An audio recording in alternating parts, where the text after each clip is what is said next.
नमस्कार श्रोताओं, आप सुन रहे हैं प्लग इन पॉडकास्ट जो कि गलगोटियाज विश्वविद्यालय द्वारा प्रस्तुत किया गया है।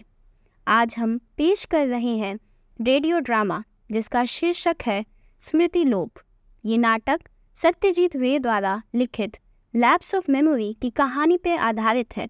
इस कहानी को उन्होंने अंग्रेजी भाषा में लिखा है और हमने इस नाटक को हिंदी में तैयार किया है। हर सोमवार काम से वापस आते समय विपिन चौधरी किताबें खरीदने के लिए न्यू मार्केट में कालीचरण की दुकान पर रुकते थे। उन्हें किताबें पढ़ना बहुत पसंद था, खासकर अपराध, भूत और रोमांस की कहानियाँ। पूरे हफ्ते पढ़ने के लिए वह कम से कम एक बार में 5 किताबें खरीदते थे। अकेले रहने वाले विपिन बाबू को ना ही गपशप पसंद थी और ना ही उनके पास ज्यादा दोस्त थे। विपिन बाबू के पास लोग हमेशा आया करते थे बैठने के लिए और वो उन्हें ये बोलकर विदा कर देते थे कि उन्हें डॉक्टर के आदेशानुसार रात 8 बजे खाना खाकर सोना है। और आज कुछ ऐसा ही हुआ।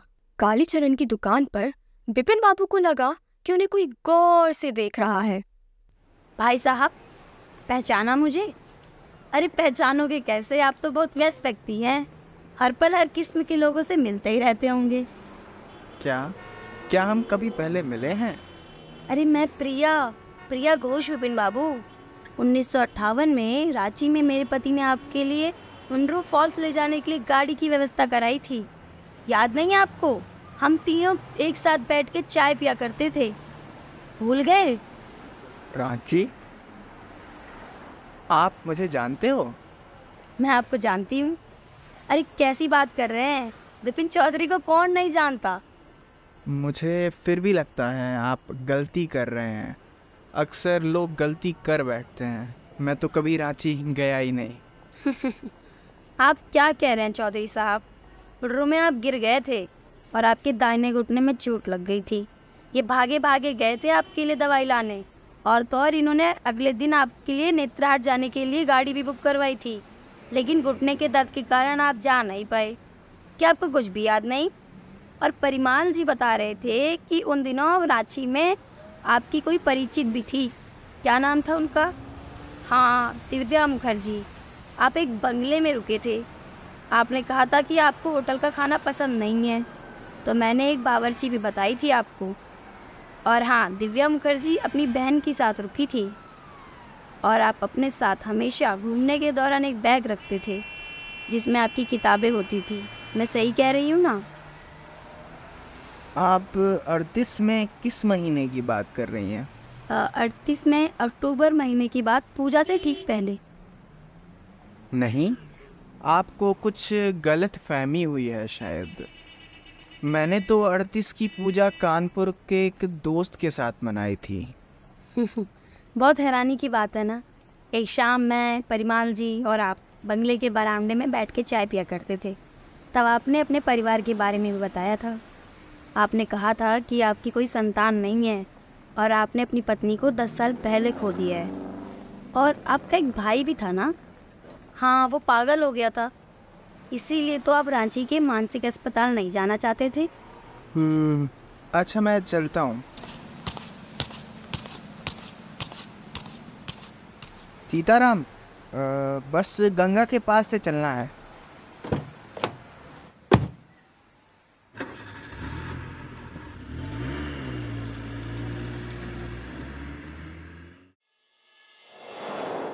अरे सुनते हो, मुझे ना बहुत डर लग रहा है। मेरा वो नहीं मिल रहा।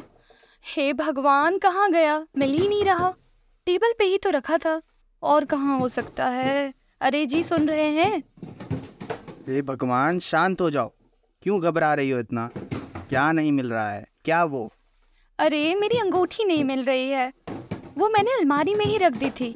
वो निर्मला की शादी में पहनी थी, कसम से तुरंत रख दी थी। मेरा तो भाग ही फूटा है। कितनी महंगी थी वो, जानते हैं आप? अरे अब ऐसे अखबार लेकर क्यों बैठे हैं? उठिए, ढूंढवा दीजिए थोड़ा। अरे अच्छा, इधर आओ, बैठो। बैठो। रुको, पानी लाता हूँ। पानी वानी नहीं पीना, अंगूठी ढूंढवा दीजिए।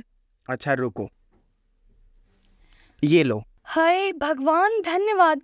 आपको मिल गई? तो आपको कहाँ से मिली ये अंगूठी? तुम भी ना सरला, याद करो, हम जब वापस गाड़ी से आ रहे थे तो तुमने मुझे अंगूठी पकड़ा दी थी और कहा था संभाल के रख लेना। अरे लेकिन इस बात को तो 2 महीने हो गए हैं। शायद आपको कैसे याद है? मैंने तो सुना था बुढ़ापे में याददाश्त चली जाती है। आप तो बुढ़ापे में और समझदार होते जा रहे हैं। क्या बात है? और नहीं तो क्या, अभी तो हम जवान हैं। मुझे ये समझ में नहीं आ रहा है कि मैं केवल 6 या 7 साल पुरानी बातें कैसे भूल गया। ऐसी घटना को कैसे भूल सकता हूँ? हालांकि मुझे तो सारी बातें याद रहती हैं, दफ्तर की, घर की। मैं ये बात कैसे भूल गया? हे भगवान, कहीं पुलिस का चक्कर फंस गया तो अपनी मासूमियत का सबूत कैसे दूंगा?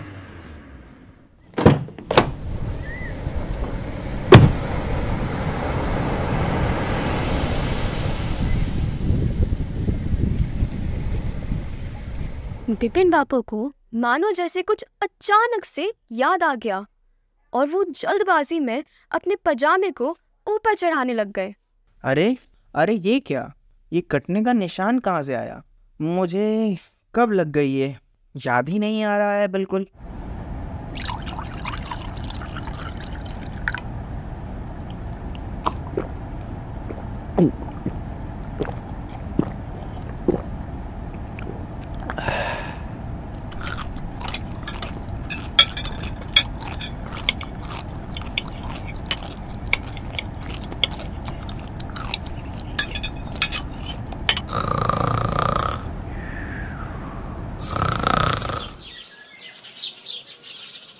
बिपिन बाबू सुप्रभात। जय गंगाराम बिपिन बाबू, सब बढ़िया? कैसे है बिपिन जी? बढ़िया चल रहा है ना? आज कौन सी किताब पढ़ने का इरादा है? अरे मैडम, बढ़िया चल रहा है। कल ही लाए हैं किताब हम। अगर यह मेरे जीवन के बारे में इतना कुछ जानती थी तो वह रांची की यात्रा के बारे में भी जानती होगी। इतना गलत कैसे हो सकता हूँ मैं? मुझे तो कुछ समझ ही नहीं आ रहा है।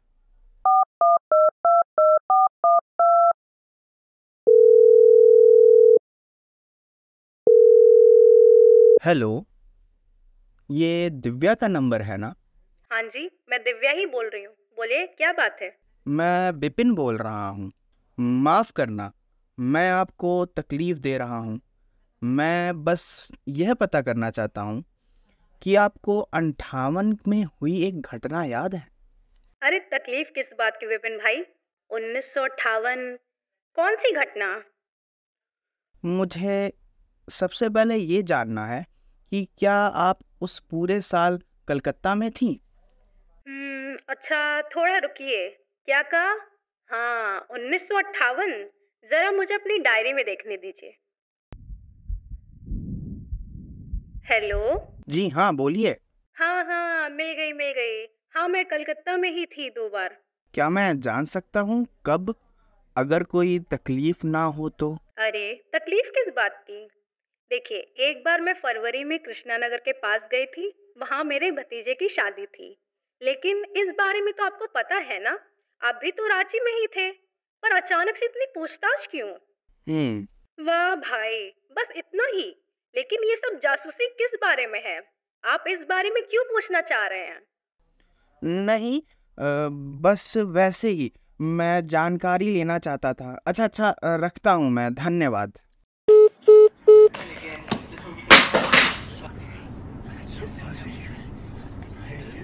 पता नहीं क्या हो रहा है मेरे साथ।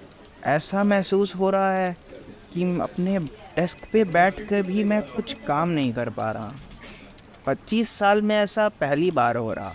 मेरा मन काम करने से बिल्कुल भाग रहा हो जैसे, वरना मेरा मन तो हमेशा कर्तव्यनिष्ठ कार्यकर्ताओं पे से आता है। मैं हमेशा कोशिश करता हूँ कि मैं अपने कार्य को पूरे ध्यान दूँ, लेकिन आज मेरा शरीर मेरा साथ नहीं दे रहा। ऐसा लग रहा है जैसे मेरा सिर चकरा जाएगा। घर वापस लौटकर वो सोचने लगे कि सर पर चोट लगने से लोगों की याददाश्त तो चली जाती है, लेकिन ये थोड़ी अजीब बात है कि किसी इंसान को सारी बातें याद है पर सिर्फ एक घटना ही याद नहीं। ये तो असंभव सा प्रतीत होता है।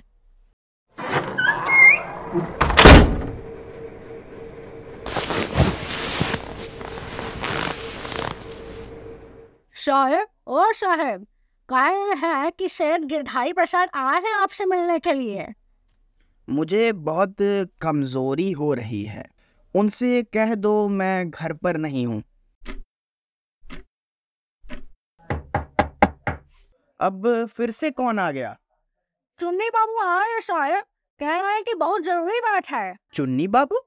चुन्नीलाल बिपिन के पुराने दोस्त हैं। पैसों की दिक्कत की वजह से नौकरी की तलाश में हैं, इसलिए बिपिन जी को कई दिनों से परेशान कर रहे हैं। हालांकि वो चुन्नीलाल की बातों को लगातार टाल रहे थे। उन्होंने नौकर से संदेश भिजवाया कि वो कई हफ्तों तक किसी से नहीं मिल पाएंगे। जैसे ही नौकर चुन्नी बाबू के पास गया, बिपिन बाबू दौड़ के उनसे मिलने गए, इस आशा में कि शायद उन्हें 58 की यात्रा के बारे में कुछ याद हो।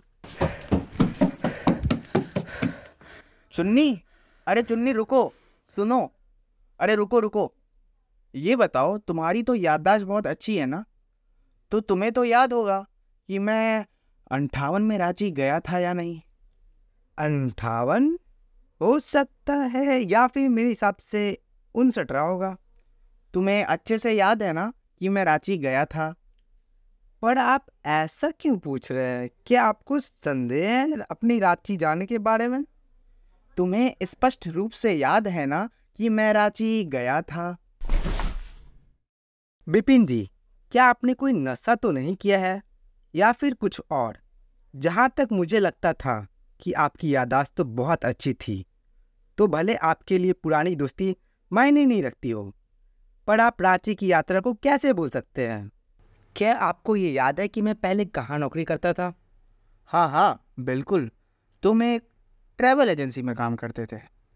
आपको ये बात तो याद है, तो फिर क्या आपको सच में ये नहीं याद है कि मैंने आपके टिकट बुकिंग करवाई थी, आपको स्टेशन छोड़ना गया था, यहाँ तक कि मैंने आपके डिब्बे की पंखे भी बनवाया था? आपको क्या हुआ है? आप सही तो है ना? आप मुझे स्वस्थ नहीं लग रहे। लगता है मैंने बहुत ज़्यादा काम कर लिया है, उसी की थकान है। हो सकता है आप चाहे तो किसी विशेषज्ञ से सलाह भी ले सकते हैं। चलिए फिर मैं चलता हूँ, अपना ध्यान रखना। ठीक है चुन्नीलाल। चुन्नी की बात सुनकर बिपिन बाबू थोड़ा सा घबरा गए, इसीलिए उसने सोचा कि वो किसी अच्छे से डॉक्टर से मिलके अपना इलाज कराएंगे। क्या कर रही थी? इतना समय क्यों लगे दरवाजा खोलने में? अरे हर वक्त तो नाराज ही रहते हो। आपको तो पता है ना, मैं रसोई घर में खाना बना रही थी। अच्छा ठीक है, बहुत थकान हो रही है, थोड़ा पानी लेके आना मेरे लिए। अच्छा रुकिए, लेकर आती हूँ।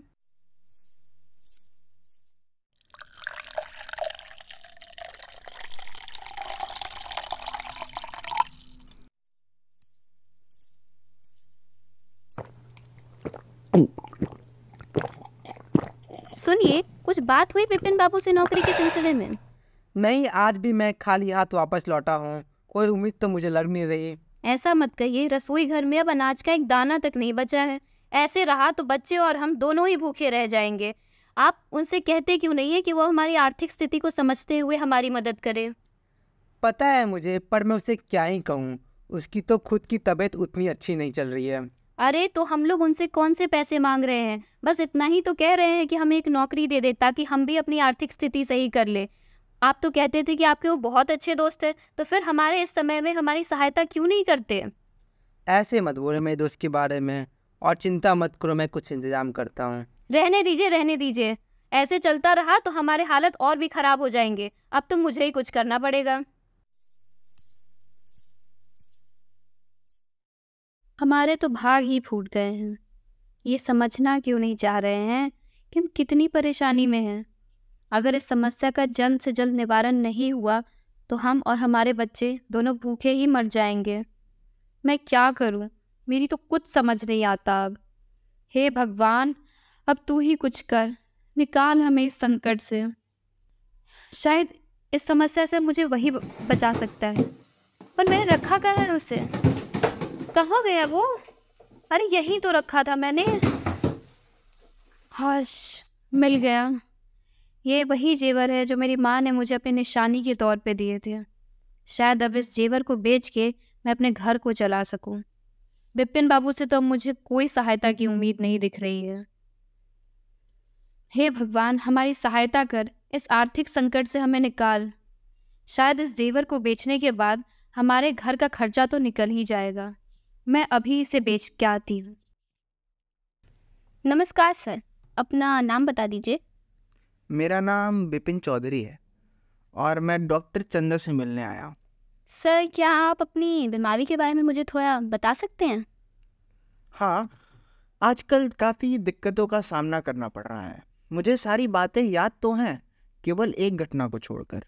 बस उसी सिलसिले में मुझे चंदा जी से कुछ बातें करनी है। थोड़ा आप जल्दी कर सकती हैं? बड़ी अजीब बात है, आज तक मैंने ऐसे मरीज को डॉक्टर साहिबा के पास आते हुए कभी नहीं देखा। काफ़ी नई बीमारी लग रही है। खैर, आप थोड़ी देर इंतज़ार कीजिए, मैं जल्द से जल्द आपको अंदर बुलाती हूँ। काफ़ी अजीब मरीज है, सब कुछ याद है, बस एक घटना को छोड़ के। आजकल के लोग भी कुछ भी बोलते हैं। कोई नहीं, मैं तो डॉक्टर चंदा को सब कुछ बता देती हूँ, बाकी उनका काम जाने। देखिए डॉक्टर साहिबा, ये जो बीमारी मैं आजकल झेल रहा हूँ, इसकी वजह से मेरा कोई काम ही नहीं हो पा रहा है। मुझे बहुत चिंता हो रही है। आप जल्द से जल्द मुझे ठीक कर दीजिए। अगर इस बीमारी की दवा यहाँ ना मिल पाए तो मैं विदेश से भी मंगवा दूंगा। बस आप मुझे ठीक कर दीजिए। मुझे इस बीमारी से अब मुक्ति चाहिए। देखिए चौधरी जी, मैंने आज तक कोई भी इस तरह का केस ना देखा ना सुना। सच कहूँ तो ये मेरे अनुभव से काफ़ी बाहर है। लेकिन मेरे पास आपके लिए एक सुझाव है। मुझे ये तो नहीं पता कि ये कितना काम करेगा, लेकिन हमें एक बार कोशिश करनी चाहिए। जी डॉक्टर साहिबा, मैं पूरी कोशिश करने के लिए तैयार हूँ। आप जो बताएंगी वो हम करने के लिए तैयार हैं। जहाँ तक मुझे लगता है कि जिस कारण से आप रांची गए थे वो पूरी तरह से आपके दिमाग से निकल चुका है। आपको बिल्कुल भी याद नहीं है कि आप वहाँ गए भी थे या फिर नहीं। मेरा सुझाव यही है कि आपको एक बार फिर से रांची जाना चाहिए। हो सकता है कि आपको उस यात्रा के बाद कुछ याद आ जाए। इसके अलावा तो मैं कुछ नहीं कर सकती। अभी के लिए मैं आपके लिए कुछ दवाइयाँ लिख देती हूँ, जिससे आपको नींद आ जाए और घबराहट ना हो। ठीक है डॉक्टर साहिबा, धन्यवाद। अच्छा, मैं चलता हूँ। अगले दिन बिपिन जी काफी बेहतर महसूस कर रहे थे। शायद ये डॉक्टर की दी हुई दवा का असर था।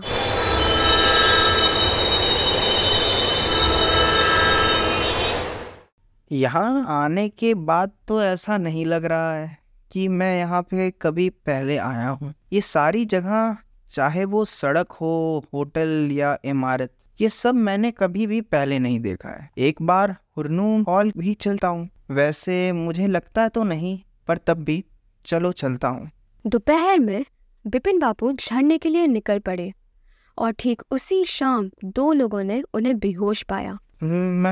मैं तो खत्म हो जाऊंगा। अब तो कोई उम्मीद ही नहीं बची है। अगली सुबह बिपिन बाबू वापस कोलकाता आ गए।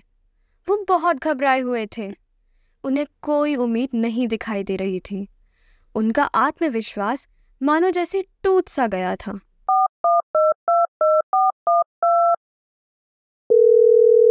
Hello hello hello. Hello doctor चंदा, क्या आप मेरे घर जल्दी से जल्द आ सकती हैं? हाँ ठीक है चौधरी जी, मैं आती हूँ।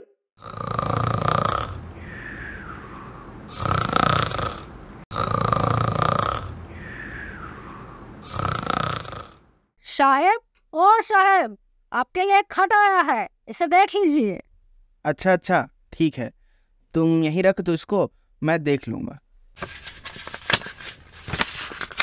प्रिय बिपिन, मुझे बिल्कुल अंदाजा नहीं था कि दौलत आप में इस तरह का बदलाव ला देगी। क्या आप एक पुराने दोस्त की मदद नहीं कर सकते थे जो इतनी मुश्किल में घिरा हुआ है? मेरे पास पैसे नहीं थे, इसलिए मैंने आपसे मदद मांगी। जो मेरे पास था भी, उसमें से कुछ तो आपके इस कठोर व्यवहार के प्रतिशोध में इस्तेमाल किया गया है। न्यू मार्केट में मेरा एक परिचित रहता है।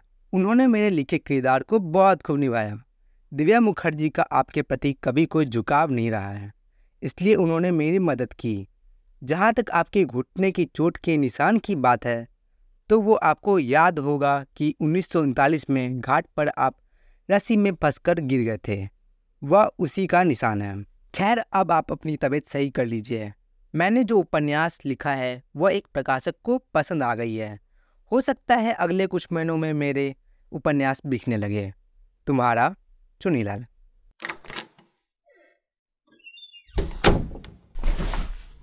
अब मैं काफ़ी बेहतर हूँ डॉक्टर साहिबा। रांची में ट्रेन से उतरने के बाद ही मुझे सब कुछ वापस से याद आ गया था। चलिए, ये तो काफ़ी अच्छी बात है, पर ये काफ़ी अनोखा मामला था। इसके बारे में मैं ज़रूर एक मेडिकल जर्नल लिखूंगी। वैसे मैंने आपको इसलिए कष्ट दिया, दरअसल मैं रांची में कुएं में गिर गया था, तो कमर में काफ़ी दर्द है। तो अगर आपके पास दर्द की दवा हो तो वो दे दीजिए। ठीक है, मैं दे देती हूँ। तो आइए जानते हैं कि हमने इस नाटक से क्या सीखा। चीज़ें भूलने से हम अक्सर मुसीबत में पड़ जाते हैं, लेकिन ज़िंदगी का कोई पूरा दौर भूल जाना इंसान को पागल बना सकता है। हमारे इस नाटक में हमारे नायक के साथ भी कुछ ऐसा ही हुआ। उन्हें सारी चीज़ें याद होते हुए भी केवल एक घटना ना याद होने से वो पूरी तरह से परेशान रहते थे। स्मृति लोप। अभी आप सत्यजीत रे द्वारा लिखित कहानी के नाटक को सुन रहे थे प्लग इन पॉडकास्ट पे, जो कि गलगोटियाज विश्वविद्यालय द्वारा प्रस्तुत किया गया है। नाटक में भाग लेने वाले कलाकारों का नाम था प्रखर कृष्ण त्रिपाठी, जिन्होंने विपिन चौधरी का किरदार बखूबी निभाया। उनकी पत्नी सरला का किरदार साक्षी सिंह द्वारा प्रस्तुत किया गया है और उन्होंने कार्यालय से संबंधित एक कामकाजी महिला की भूमिका भी निभाई है। प्रिया घोष का किरदार फहीम बानो द्वारा प्रस्तुत किया गया है। दिव्या मुखर्जी की भूमिका उन्नति दुबे ने अदा की है। साथ ही में उन्होंने नौकर और कामकाजी महिला का किरदार भी निभाया है। चुन्नीलाल का किरदार स्नेहल द्वारा प्रस्तुत किया गया है और उनकी पत्नी की भूमिका चेतना श्री ने अदा की है। उसके अलावा उन्होंने अपनी आवाज़ एक कामकाजी महिला के तौर पे भी दी है। डॉक्टर साहिबा का किरदार इस नाटक में हर्षिता सिंह द्वारा प्रस्तुत किया गया है। नरेटर की प्रस्तुति दीक्षा गुप्ता की आवाज़ में आपने सुनी और असिस्टेंट डॉक्टर का किरदार दक्षता ओझा ने निभाया है। इस नाटक को आप अभी सुन रहे थे प्लग इन पॉडकास्ट पर, जो कि गलगोटियाज विश्वविद्यालय द्वारा प्रस्तुत किया गया है और इसका शीर्षक था स्मृति लोप। धन्यवाद।